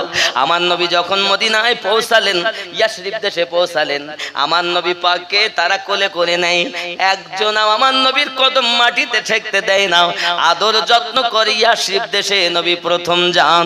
এমন সমাতি বন্ধুরে আমার বাপের নাই যখন উনি থাকেন, বিভিন্ন রকমের নমুনা নিদর্শন দেখে। কাশি উম্মে আয়মান বলেন, আমেনা বোন আমার মনের ভিতরে বড় আশা আছে, আমি একটু মদিনার ইয়াসরিবের শহরটা ঘুরে আসি, বাজারটা ঘুরে আসি, বাজারটা দেখা আমার বড় ইচ্ছা আছে, মদিনার বাজারটা একটুখানি দেখবো। হযরতে আমেনা বলেন, ওগো উম্মে আয়মান, শুনে রেখে দাও বোন, তুমি তো যাবে, কিন্তু তুমি জানো না আমার এই ছেলের কত নমুনা আমি দেখেছি গর্ভে ধারণ অবস্থায়। এ যা আখিরি জামানার নবী, এর তো শত্রু অনেক। তবে আয়মান, রাস্তায় যদি কেউ জিজ্ঞাসা করে ছেলেটার নাম কি, যেন তুমি পরিচয় দেবে নাও, তোমার নাম যে দাসী উম্মে আয়মান, তোমারও পরিচয় যেন দেবে নাও, কারণ তোমার নাম দাসী উম্মে আয়মান, সেটাও তাওরাতে আছে, তোমার নাম কি হবে সেটাও আছে, সব পরিচয় তাতে লেখা আছে। খবরদার যেন কাউকে বলবে না, কারণ রাস্তার মাঝে অনেক রাহিব দেখতে পাবে, যারা আমার নবীকে দেখলেই নবীর জানি দুশমন হয়ে যাবে। ওরে আবু উম্মে আয়মান, আমার নবীর পরিচয়, আমার বেটার পরিচয় যেন তুমি দেবে না। শোনেন নবীর কথা, শোনেন। দাসী টুকটুক করে বাজারের দিকে যাচ্ছে, আর বাজারের মুখেই এক রাহিব ছুটে এসেছে। ছুটে এসেই বলছে, তোমাদের বাড়ি কোথায়? দাসী চুপ হয়ে আছে। নাম কি? চুপ হয়ে আছে। বাচ্চাটার নাম কি? তাও চুপ হয়ে আছে। কিছুই বলছো না, একটা তো কথা বলো। আচ্ছা যদি তুমি না বলো, অন্তত আমি জিজ্ঞাসা করব, হ্যাঁ আর না বলবো, তাহলে বুঝে নেব। জিজ্ঞাসা করছেন, তোমার নাম কি? উম্মে আয়মান। তোমরা কি মক্কা থেকে আসলো? জি হ্যাঁ। জি। এই ছেলেটার নাম কি? মোহাম্মদ। জি। আশ্চর্য। এই ছেলেটার মায়ের নাম কি? আমেনা। এই ছেলেটার আব্বার নাম কি? আব্দুল্লাহ। এই কথা যখন রাহিব বলছে, দাসী উম্মে আয়মান শুধু মাথা নাড়ালেন। হ্যাঁ।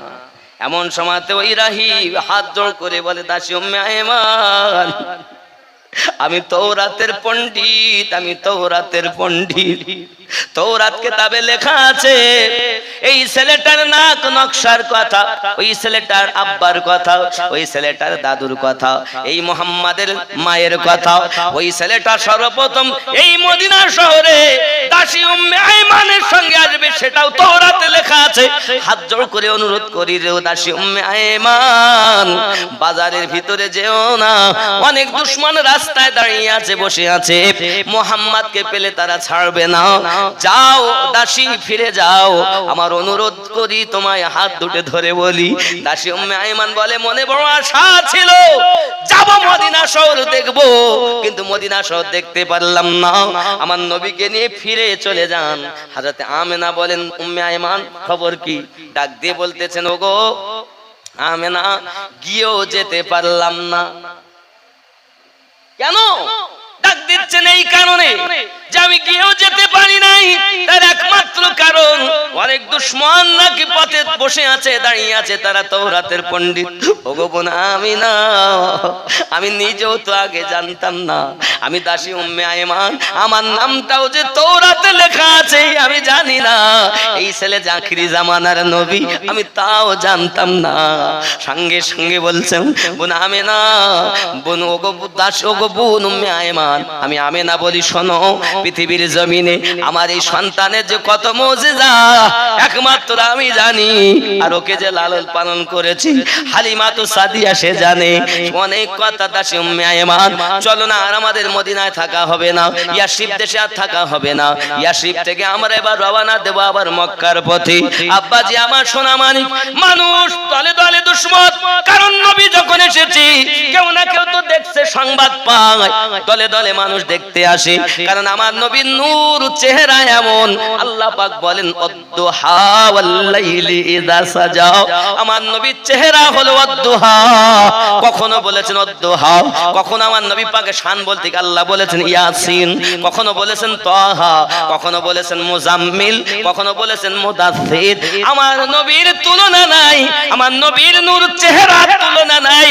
পূর্ণিমার চাঁদের থেকে আমাদের নবী সুন্দর। কি ভেবেছেন? চলে যাচ্ছেন রাস্তা দিয়ে, মানুষ দেখে তো এই রাস্তা বাদ দিয়ে আরেক রাস্তা ধরে। 14 দিন পর রাসূল পাক সাল্লাল্লাহু আলাইহি সাল্লাম বলেন, আম্মা আমার তো আব্বার জিয়ারাতের ইচ্ছা ছিল। এখন দাসী উম্মে আয়মান এবং হযরতে আম্মা আমিনা রাদিয়াল্লাহু তাআলা আনহা আবওয়া নামক জায়গাতে আপনার কিনা যে অবস্থান করলেন, ওখানে আপনার আমার নবীকে ডাক দিয়ে বলতেছেন, ওগো বাবা মুস্তাফা, ওই যে তোমার আব্বা জানের রওজা, জোরে বলুন সুবহান। কিভাবে চিনেছে ওইটাই আব্বার রওজা? তার নমুনা হযরত আব্দুল মুত্তালিব আগে থেকেই দেখেছে। অনেক কথা বাবা কিতাবের ভিতরে লেখা আছে। যদি আমি বনি হাশিমের কথা বলতাম বা আব্দুল্লাহর ইন্তেকালের কথা বলতাম, তাহলে রওজার প্রোটেস্টটা ওইখানে আপনারা পেয়ে যেতেন। সারমর্ম এটাই বোঝেন। হযরত আমিনা রাদিয়াল্লাহু তাআলা নিশানা অনুযায়ী বলেছেন, ওটাই হলো তোমার আব্বা জানের রওজা। আমার নবী পাক সাল্লাল্লাহু আলাইহি সাল্লাম এবার নেমে আব্বা রওজার কাছে চলে গেছেন। বাবা জিয়ারত করতে গেছেন, জিয়ারত করেন নবী। ওইখানেতে কত আমার নবী কাঁদেন আব্বু আব্বু করে বাবা। এমন সময়তেই দেখা গেল হযরতে আমিনা রাদিয়াল্লাহু তাআলা না যেন মাথাটা ভারী হয়ে যাচ্ছে। দাসী উম্মে আয়মানকে ডাকছে, দাসী উম্মে আয়মান কাছে এসো, কাছে এসো। দাসী উম্মে আয়মান কাছে এসেছে। আসার পরে বন্ধু আমার মাথাটা যখন চক্কর খেয়ে গেল, দাসী উম্মে আয়মান আপনার কিনা জাঙের উপরে নিয়েছেন। আমিনা বলেন, ওগো দাসী উম্মে আয়মান, আমার মুহাম্মদকে আমার কাছে ডেকে দাও। বন্ধু আমার নবী আসলেন আম্মা জানের কাছে, চক্কর খেয়ে মাথা পড়ে গেছে। বাবাজি সঙ্গে সঙ্গে নবী আমার বলছে, আম্মা আপনার কি হয়েছে, কি জন্য এমন করতেছেন? আমার নবী পাককে ডাক দিয়ে সঙ্গে সঙ্গে বলছেন, বাবা মুহাম্মদ, জি আম্মা, আমি কয়েকটা উপদেশ তোমাকে দেব বাবা। প্রত্যেক নতুন জিনিস পুরাতন হইয়া যায়, আমিও পুরাতন হইয়া যাব রে বাবা। সব একদিন চলে যাবে, আমিও একদিন চলে যাব। হয়তো আমার যাবার সময় এসে গেছে। তুমি যখন তোমার আব্বার রওজা জিয়ারত করতেছিলে, আমি আমিনা দেখি আমার চোখটা বন্ধ হয়ে গেছে, আর তোমার আব্বা হাত ছাউনি দিয়ে আমাকে ডাক দিয়েছে মুহাম্মদ।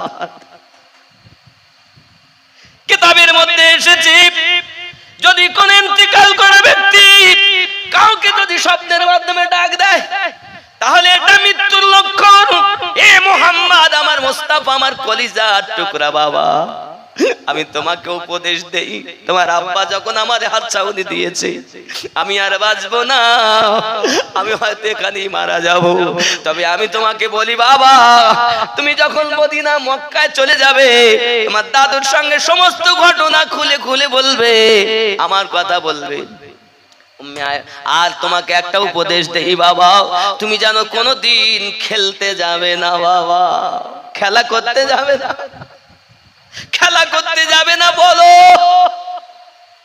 কারণ কি? খেলা করতে যেতে নিষেধ করলেন কেন?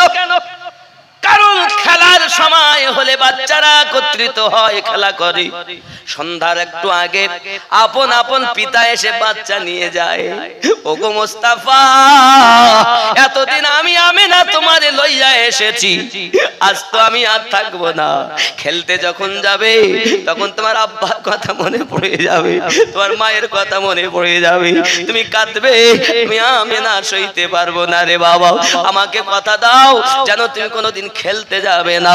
আল্লাহ তোমাকে খেলার জন্য তৈরি করিনি মুহাম্মদ, আল্লাহ তোমাকে এই দুনিয়ায় নূরের আলো জ্বালানোর জন্য পাঠিয়েছে। কিতাব প্রমাণ করে বন্ধু, হযরতে আমিনা রাদিয়াল্লাহু তাআলা আনহা আমার শিশু নবীকে নিয়ে উপদেশ দিতেই থাকেন। দাদুকে যাইয়া সালাম দেবে, আমার ঘটনাটা বলবে, আর তোমার দাদুর কাছেই থাকবে বাবা, এটা হলো আমার অনুরোধ। তোমার দাদু যদি কোনো কথা বলে, কারো কাছে দায়িত্ব দেয়, তার কাছে যাবে। আর শুনে রেখে দাও, আমার পরে দাসী উম্মে আইমানকে ডেকে বলছেন, দাসী উম্মে আইমান রে, আমি চলে যাব, আজ থেকে আমার মুহাম্মাদের মায়ের মতো হবে তুমি। উম্মে আইমান কথা দেয়, আবু নামিনা, আমি মায়ের মতো দেখবো তারি, তার ছায়া হয়ে থাকবো পাশে, কোন সময় কোনো অসুবিধা হতে দেব না। এ কথা বলতে বলতে হযরতে আমিনা রাদিয়াল্লাহু তাআলা আনহা ইন্না লিল্লাহি ওয়া ইন্না ইলাইহি রাজিউন পড়ে দিয়েছেন। নবী আমার কান্না শুরু করে দিয়েছেন মায়ের পাশে। সেটাই বলা হচ্ছে, শিশু নবী মায়ের পাশে বসে বসে কাঁদে রে, আরশের পায়া হিলে রে। নূরের নবী মায়ের পাশে বসে বসে কাঁদে রে, আরশের পায়া হিলে রে। বাড়ি গিয়ে কাকে আমি ডাকিব, দয়াল আম্মা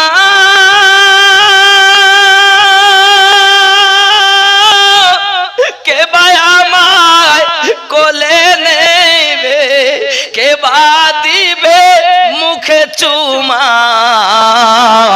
গর্ভে এতিম পিতা হারা মাও গেল চলে রে, আরশের পায়া হিলে রে। দয়ার নবী মায়ের পাশে বসে বসে কাঁদে রে, আরশের পায়া হিলে রে। আব্বাজি আমার, শিশু রাসূল আমার এত শিশু বেলাতে, ছোট্ট বেলায় 6 বছর বয়সে আম্মা হারিয়েছেন, আব্বা 6 মাস পেটে থাকাকালীন হারিয়ে ফেলেছেন। এতিম নবী কাঁদেন, দাসী উম্মে আইমান তাকে সান্ত্বনা দেয়। আব্বাজি আমার, ইয়াসরিব দেশে সংবাদ যায়, ওখান থেকে কিছু মানুষ আসে, আসার পরে ঠিক পিতার অপোজিটে হযরত আম্মা আমিনা দাফন করে চলে আসেন। হে যুবক, আমার আপনার নবী এইদিকে দাদু আব্দুল মুতাল্লিব যাকে দেখতে পায়, কোন কাফেলা দেখতে পায়, তাকে শুধুই জিজ্ঞাসা করে, আমার বৌমাকে আসতে দেখেছো, আমার বৌমাকে আসতে দেখেছো, আমিনাকে আসতে দেখেছো। সকালবেলা উঠে দাঁড়িয়ে যায় রাস্তায়, সন্ধ্যা না হলে বাড়ি যায় না, কখন আমার বৌমাকে দেখতে পাবো। শ্বশুরে কত ভালোবেসেছে বৌমা, আজকের এই জলসা থেকে আমার মায়েরা সব সবক নিন, শ্বশুরকে কত ভালোবেসেছেন। শ্বশুরের রাস্তায় দাঁড়িয়ে থাকে, কখন আসবে আমার বৌমা আমিনা, আমার দাদু ভাইকে নিয়ে কখন আসবে। প্রতিদিন দেখি অনেকদিন হয়ে গেল, কেউ পরিচয় দিতে পারে না। হঠাৎ করে খাজা আব্দুল মুতাল্লিব দেখতেছেন ফিরে আসতেছে এক দুটি উটের উপরে। এ বাবা, একটা উট খালি আর একটা উটের উপরে দাসী উম্মে আইমানের কোলে আমার নবী বসে আছে। যুবক, দাসী উম্মে আইমান এবং আমার দরদি নবীকে দেখে আব্দুল মুতাল্লিবের কলিজা যেমন ঠান্ডা হয় দাদু পাইয়া, কিন্তু বৌমা ঘোড়া উটের উপরে নাই দেখে বেশি কলিজা না যেন ফেটে যায়। হযরত আব্দুল মুতাল্লিবের কাছে আমার দরদি নবী যখন গেছেন, ফুপিয়ে ফুপিয়ে কাঁদতেছেন আর বলছেন, দাদু আব্বাকে দেখতে গেলাম, জিয়ারত করতে গেলাম, আর আমার আম্মা জানকে চিরজীবনের মতো রেখে আসলাম দাদু, আনতে পারিনি। হে যুবক, আমার দরদি নবীর সাহারা সেই সময়তে খাজা আব্দুল মুতাল্লিব হয়েছেন, পৃথিবীর কোন মানুষ হয়নি রে বন্ধু। আমার নবী, দয়ার নবী হাবিবুল্লাহ সাল্লাল্লাহু আলাইহি ওয়াসাল্লাম, এতিম নবী, মাহারা বাফারা নবী, পৃথিবীর মাটিতে জীবন যাপন করতেছেন অতি কষ্ট করে। বাবা, আমার নবীকে তোমরা চিনতে পারো না, চলো না এগিয়ে যাই। হযরত আব্দুল মুতাল্লিব সব সংবাদ শুনেছেন, অনেক দিল থেকে দোয়া দিয়েছেন। বাবা, যখন আমার নবীর বয়স 8 বছর হয়ে যায়, তখন দাদা আব্দুল মুতাল্লিব বিদায় নেওয়ার আগে আবু তালিবকে ডেকে বলেন, আবু তালিব, আমার আব্দুল্লাহ গেছে, আমার আমেনা গেছে, আমি সাহারা ছিলাম আমার মোহাম্মদের, এই মোহাম্মদ আমার পাশে আছে। আয় আবু তালিব, আজ থেকে আমি তোমাকে দায়িত্ব দিয়ে যাচ্ছি, আমার মোহাম্মদের দেখভাল তুমি করবে, সাহারার মতো থাকবে, পাশে ছায়ার মতো থাকবে, কোনো অসুবিধা যেন হতে দেবে না।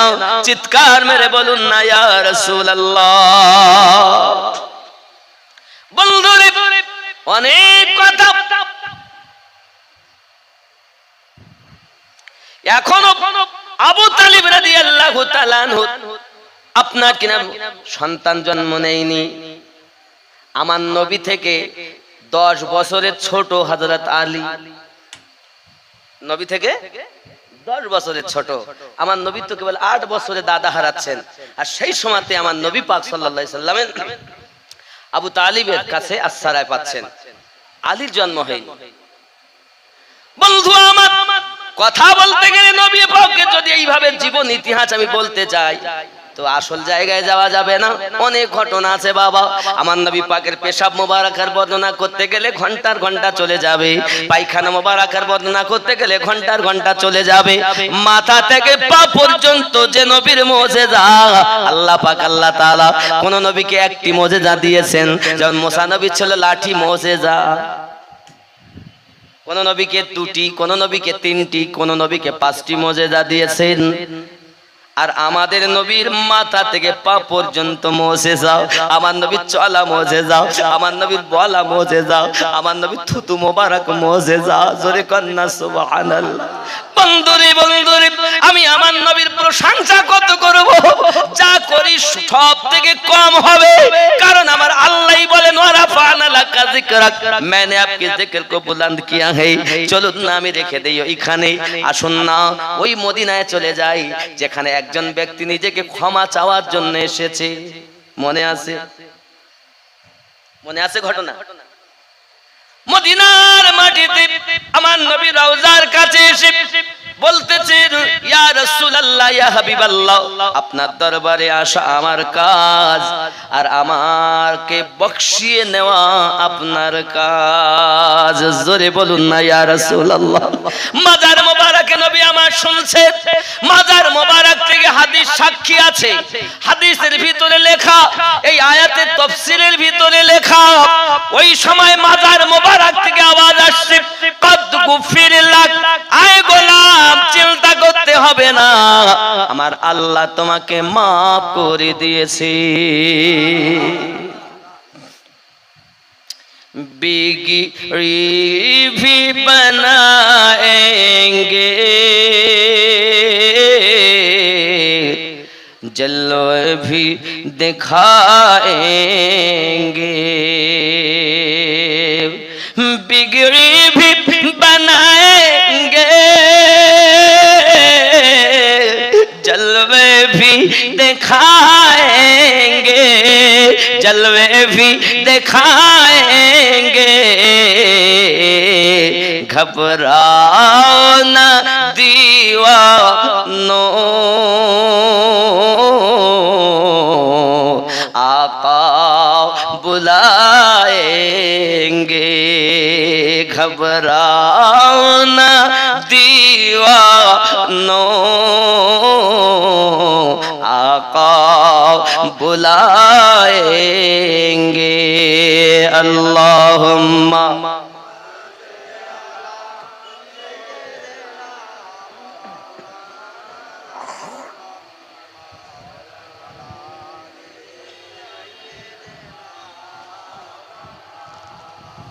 বাবজি, আমার আপনার নবী সাল্লাল্লাহু আলাইহি ওয়াসাল্লামের পাওয়ার দেখেন। দুনিয়া থেকে চলে যাওয়ার পরও উম্মতের খবর রাখছেন। পাপী এসেছেন রওজায়, জীবনের গুনাহ মাফ করে গিয়েছেন। জোরে বলে। যখন 63টা বছর হায়াতে ছিলেন তখন আমার নবী পাক সাল্লাল্লাহু আলাইহি সাল্লামের কাছে আবু বকর গেছেন, সিদ্দিক হয়ে গেছেন, ওমর গেছেন, ফারুক আজম হয়ে গেছেন, উসমান গেছেন, জিন্নুরাইন হয়ে গেছেন, আলী গেছেন, হায়দারে কাররার হয়ে গেছেন, বেলাল গিয়েছেন, হাবশি দেশের মানুষ, মুয়াজ্জিনে আজম হয়ে গেছেন। নবীও বানাতে পারেন। জোরে বলে। 10 জন সাহাবীকে আমার আপনার নবী জান্নাতের সার্টিফিকেট দিয়েছেন। আরো জোরে। আমরাও যদি আমার নবী পাকের কাছে সেই উলফাত নিতে পারি, এখান থেকে আমরা লাভবান হব। আমার নবীকে আপনি চেনেন বা নাই বা চেনেন, শুনে রাখেন হাজী সাহেবদের কাছে, মদিনাতুল মুনাওয়ারায় এখন থাম্বায় পরিণত করে রাখা আছে তাকে, যার নাম উস্তুনে হান্নানা। দেখেছেন না? হয়তো যখন প্রথমে রওজায় ঢুকেছেন তখন বুঝতে পারেননি, হয়তো বলার লোক ছিল না, কিন্তু যখন রিয়াজুল জান্নাতে গেছেন, রিয়াজুল জান্নাতে এখন একটা কাপড় দিয়ে এরিয়া করা আছে, সবসময় ঢুকতে দেয় না, এখন আবার অ্যাপসের মাধ্যমে দিতে হয়, অথবা যে গাইড থাকে ওই গাইড যখন সংবাদ দেয় তাদের গ্রুপে যাইয়া যে আমার 50 জন লোক আছে বা 30 জন লোক আছে, তখন তাদের একটা সময় দেয় যে অমুক দিন অমুক সময় হবে। আমিও যখন যাই তো রিয়াজুল জান্নাতে যাব, তো এই অ্যাপস আমারও নামানো আছে। কি অ্যাপসটার নাম ভুলে যাচ্ছি, আমি দেখাচ্ছি। আমার তো ওই অ্যাপসের মাধ্যম দিয়ে আমরা ইনশাআল্লাহ তাআলা গিয়েছিলাম ওই রওজা মোবারকায়। যাই হোক, ওই রওজা মোবারকাতে যখন আপনি যাবেন, যাওয়ার পর আপনাকে সবকিছু দেখাবে। জি, নামাজ পড়ছেন আপনি 2 রাকাত, কিন্তু যেখানে আল্লাহ রাসূল সাল্লাল্লাহু আলাইহি ওয়াসাল্লাম সাহাবায়ে কেরামদের নিয়ে বসে থাকতেন, 70 জন সাহাবী, বাপ মা ঘর বাড়ি সব ফেলে আসহাবে সুফফা এরিয়ার মধ্যে, আসহাবে সুফফা রিয়াজুল জান্নাত একটা ওর ভিতরে, যেখানে আমার নবী দাঁড়িয়ে দাঁড়িয়ে খুতবা দিতেন, রিয়াজুল জান্নাত বলা হয়েছে, একটি স্থান নির্ধারণ করা আছে। এখান থেকে 40 বছর আগে যারা হজ করেছেন তেমন মানুষের কাছে আমি শুনে দেখেছি এরিয়াটা বড় লম্বা ছিল, কিন্তু এখন সেটা ছোট করে একটা এরিয়া ভাগ করে নিয়েছেন। একটু কাছে কাছে আসেন বাবা, আমি জানি কড়াপাড়ার নবী প্রেমিকরা সব আগিয়ে এসেছেন, একটু কাছে আসেন আর মোহাব্বতে বলুন ইয়া রাসূলুল্লাহ, আর জোরে ইয়া রাসূলুল্লাহ, মোহাব্বতে ইয়া রাসূলুল্লাহ, ইয়া হাবিবাল্লাহ, ইয়া রাসূল बिगड़ी भी बनाएंगे, जलवा भी दिखाएंगे, घबराओ न दीवानों, आका बुलाएंगे। जोरे बोलूं या रसूल अल्लाह, हम मस्जिद नबवी के देखेंगे मीनारों को, हम मस्जिद नबवी के देखेंगे मीनारों को, और गुंबद खजरा के पर नूर नजारों को, हम जाके मदीना फिर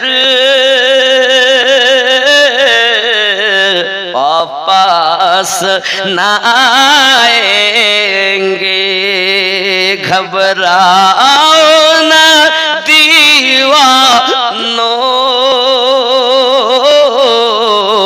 आका बुलाएंगे। जोरे बोलुन ना सुबहानल्लाह। मिल जाएगी ताबीरे एक रोज तो ख्वाबों की, मिल जाएगी ताबीरे एक रोज तो ख्वाबों की, गिर जाएगी दीवारें सब देखना राहों की। हम रोज़ाए अक़दस पर, हम रोज़ाए अक़दस पर जब आंसू बहाएंगे, हम रोज़ाए अक़दस पर जब आंसू बहाएंगे। घबराओ ना दीवानो, आका बुलाएंगे। जोरे बोलो। কথা বুঝতে, আপনারা তো হিন্দি বোঝেন, উর্দু বোঝেন, বুঝতে পারছেন না? दिल इश्क नबी में तो कुछ और भड़कने दो, दिल इश्क नबी में तो कुछ, दिल इश्क नबी में तो कुछ और भड़कने दो, कुछ और भड़कने दो इस दीद की आतिश को और बिखरने दो। हम तशना दिली चलकर, हम तशना दिली चलकर ज़मज़म से बुझाएंगे। हम तशना दिली चलकर ज़मज़म से बुझाएंगे। घबराओ ना दीवानो, आका बुलाएंगे। जोरे बोलुन ना या रसूल। ख्याल करें, जब हशर के मैदान में हशर बपा होगा, जब हशर के मैदान में एक हशर बफा होगा, जब फैसला उम्मत का करने को खुदा होगा, उम्मत को शाहे बतहा, उम्मत को शाहे बतहा दामन में छुपाएंगे। घबराओ ना दीवानो, आका बुलाएंगे। जोरे बोलो। এই সোনা মানিকেরা, আমার নবী আপনার নবী এমন একজন পয়গম্বর, হাসরের মাঠে যখন বাপ আপনাকে চিনবে না, মা আপনাকে চিনবে না, দাদা আপনাকে চিনবে না, দাদি আপনাকে চিনবে না, বিবি আপনাকে চিনবে না, আব্বা আমার আদম নবীর কাছে যাবেন, আদম নবী বলবেন ইযহাবু ইলা গায়রি, অন্য কারো কাছে চলে যাও। ইব্রাহিম নবীর কাছে যাবেন, ইযহাবু ইলা গায়রি, অন্য কারো কাছে চলে যাও। হে বাবাজি আমার, যখন ঈসা নবীর কাছে আসবেন, এমনি করে করে করে করে উম্মতগণ আনহু ঈসা নবী বলবেন ইযহাবু ইলা মুহাম্মদ সাল্লাল্লাহু আলাইহি ওয়াসাল্লাম, তোমরা ছুটে যাও মুহাম্মদ সাল্লাল্লাহু আলাইহি সাল্লামের কাছে। আমার আপনার নবী ওই হাসরের মাঠে, হাসরের মাঠে বাবাজি মাথা কানা সেজদায় রেখে আল্লাহর দ্বারে হাত পেতে কাঁদবেন। আল্লাহ মাথা কানা রেখে বলবেন আল্লাহুম্মা ইয়া হাবলি উম্মতি, আল্লাহ আমার উম্মতের উপায় কি হবে? উম্মতগণ যখন নিকটে পৌঁছাবেন আমার আপনার নবী বলবেন আনালাহা আনালাহা, উম্মত ঘাবড়ায়ো না, আমি নবী তোমাদের জন্য দাঁড়িয়ে আছি। জোরে বলো। এজন্য বলা হয়েছে হাসরের ময়দানে নবী থাকিবেন সেজদায়, আমার এতিম উম্মত যেন জান্নাত পেয়ে যায়। জোরে বলে আহা, হাসরের ময়দানে নবী থাকিবেন সেজদায়, আহা আমার এতিম উম্মত যেন জান্নাত পেয়ে যায়। উম্মতেরই পাগল নবী, উম্মতেরই পাগল নবী মনে রাখিও, মন যদি দিতে হয় নবীকে দিও, ভালো যদি বাসতে হয় নবীকে। আমার সঙ্গে পড়া যাবে আহা, মন যদি দিতে হয় নবীকে দিও, ভালো যদি বাসতে হয় নবীকে। সবাই বলুন ভালো যদি বাসতে হয় নবীকে আসো, মন যদি দিতে হয় নবীকে দিও, ভালো যদি বাসতে হয় নবীকে। আহা জাহান্নামের গেটে নবী দাঁড়িয়ে থাকবেন, আহা মিলাদ পালনকারীদেরকে পার করাবেন। জোরে বলেন আহা জাহান্নামের গেটে নবী দাঁড়িয়ে থাকবেন, আহা মিলাদ পালনকারীদেরকে পার করাবেন।